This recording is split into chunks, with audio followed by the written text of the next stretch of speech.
لله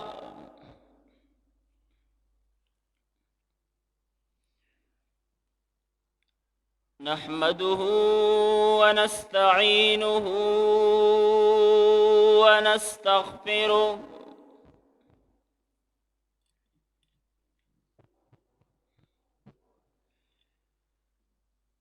ونؤمن به ونتوكل عليه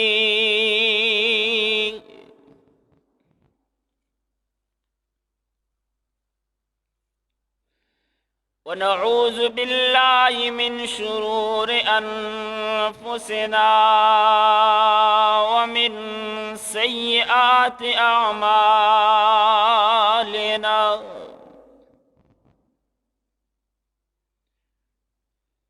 من يهده الله فلا مضل له ومن يضلل فلا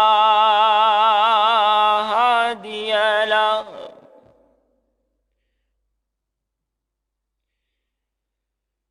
ونشهد أن سيدنا ومولانا محمدًا عبده ورسوله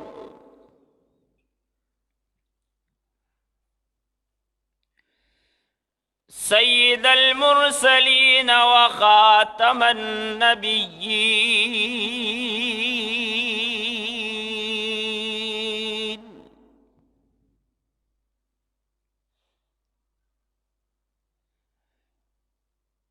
صاحب التاج والمعراج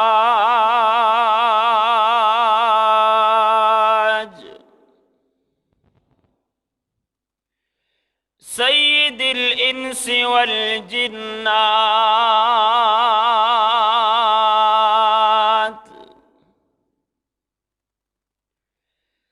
محبوب رب الأرض والسماوات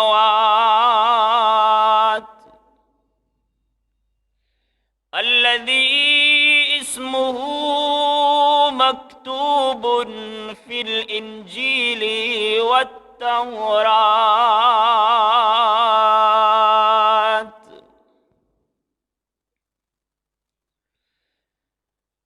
أما بعد فأعوذ بالله من الشيطان الرجيم بسم الله الرحمن الرحيم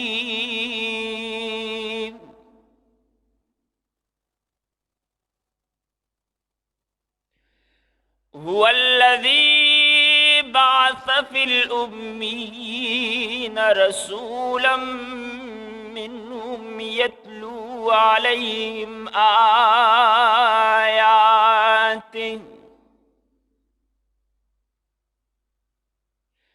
ويزكيهم ويعلمهم الكتاب والحكمة وإن كانوا من قبل لفي ضلال مبين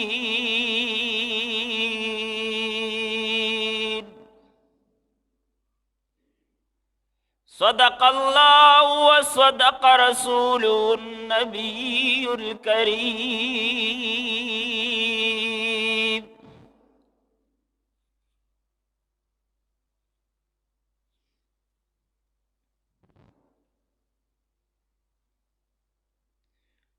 ډېر محترم مسلمانانو ورونو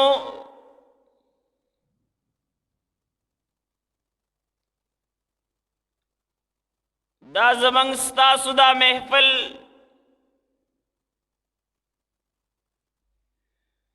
دا یو دینی مجلس دی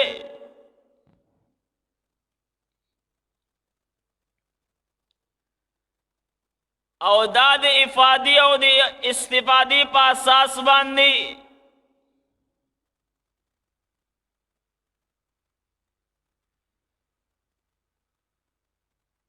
او دویم د دینی منافع او ترقی لپاره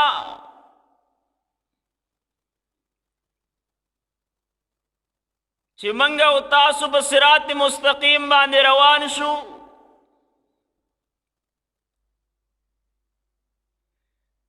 چې په کوم وخت کې د الله جل شانو کوم یو حکم منګه تاسو ته متوجي کیږي،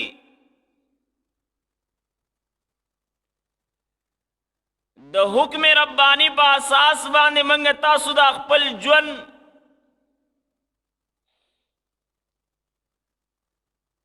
او د خپل زندگی او دریم د پیغمبر علیه الصلاۃ والسلام د طریقې موافق د خپل ژوند جوړ کو.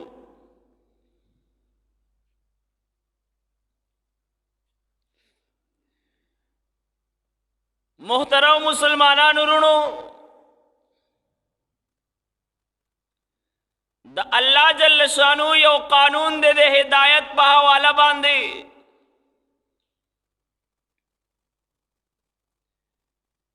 که منگا تاسو د دنیا تاریخ وګوره او بیا د دین تاریخ منگا تاسو وګورو، خصوصا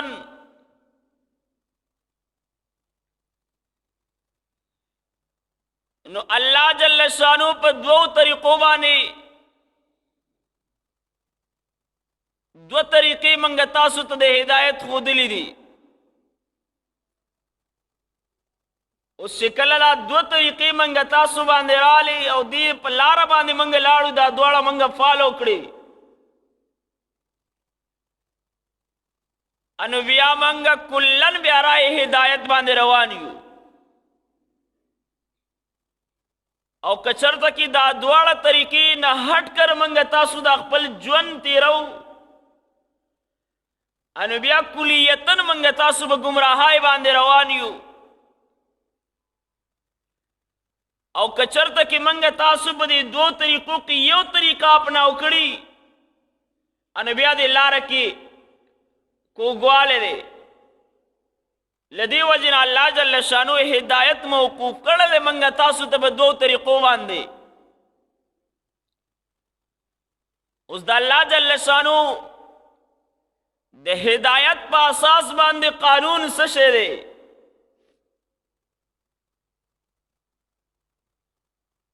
نو الله جل شانو منگا تاسو ته دو لارې ښودلي دي. د آدم علیہ الصلاۃ والسلام نه واخلا تر نن ورځې پورې الله جل شانو د هدایت دو طریقې منگا تاسو ته ښیي. او چې کلام الله جل شانو کتاب را لیږي او قوم ته، نو د کتاب هم انتخاب کیږي او دویم د شخصیت هم انتخاب کیږي. اوس د الله جل شانو طرف نه خو کتاب راغی او کلام راغی، اوس د دې کتاب معرفت حاصلول، اوس د دې کلام الله او د حکم ربانی احکامات معلومول او د دې مسائل د پاره دلایل معلومول. منګه تاسو ته الله جل شانو رجال راولېږل، شخصیات را تر علیګلی دي. اوس الله جل شانو تورات را لېږو، نو موسی علیہ الصلوۃ والسلام ورسره هم راولېږو. اوس الله جل شانو انجیل را لېږو، نو عیسی علیہ الصلوۃ والسلام ورسره هم راولېږو. اوس الله جل شانو زبور را لېږو، نو داؤد علیہ الصلوۃ والسلام ورسره هم راولېږو. او چې کله اللہ جل شانو قرآن مجید راولی گو، نو دو جہانو سردار محمد رسول اللہ صلی اللہ علیہ وسلم یہ ہم راواس دو.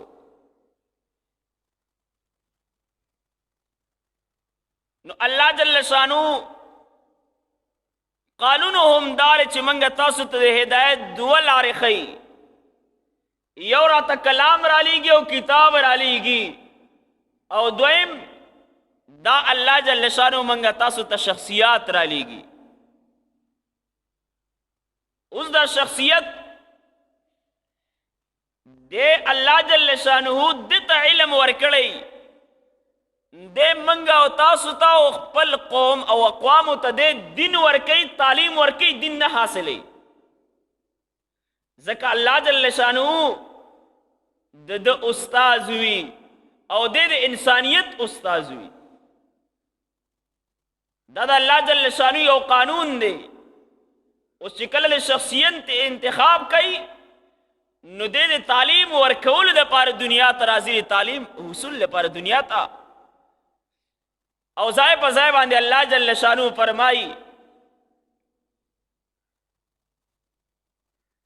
آدم علیہ الصلوۃ والسلام بارک اللہ جل شانو فرمائی وعلم آدم الاسماء كلها. اس اللہ جل شانو آدم علیہ الصلوۃ والسلام ته د استاد او د شاګردای نسبت هم ظاهري چې ګوره دی ته الله جل شانو تعلیم ورکي، دا د الله جل شانو شاګردان دي. او دویم دی دنیا کی تعلیم نه حاصلې، دی د تعلیم ورکول دپاره دنیا ته راځي. نو آدم علیہ الصلوۃ والسلام بارک اللہ جل شانو فرمایل وعلم آدم الاسماء كلها. تعلیم مخ تراله استاذی او شاگردی مخ تشوا. دویم یوسف علیہ الصلوۃ والسلام بارک اللہ جل شانو فرمائی چې الله جل شانو دته د خوبونو تعبیر یو قسم تعلیم ورکړو او يعلمک من تاویل الاحاديث. او د یوسف علیہ الصلوۃ والسلام ته الله جل شانو تعلیم ورکړی دی سو دا حدیث ر تعویل د خوبونو تعبیر دی خرا او باسی دا الله جل شانو یو علم ورکړی دی.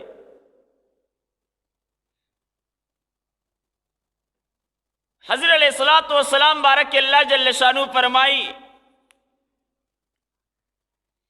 چې اللہ جل شانو حضرت علیہ الصلوۃ والسلام ته تعلیم ورکړو من لدنا علم، خپل طرف نه ورته څه ورکړو علم ورکړو.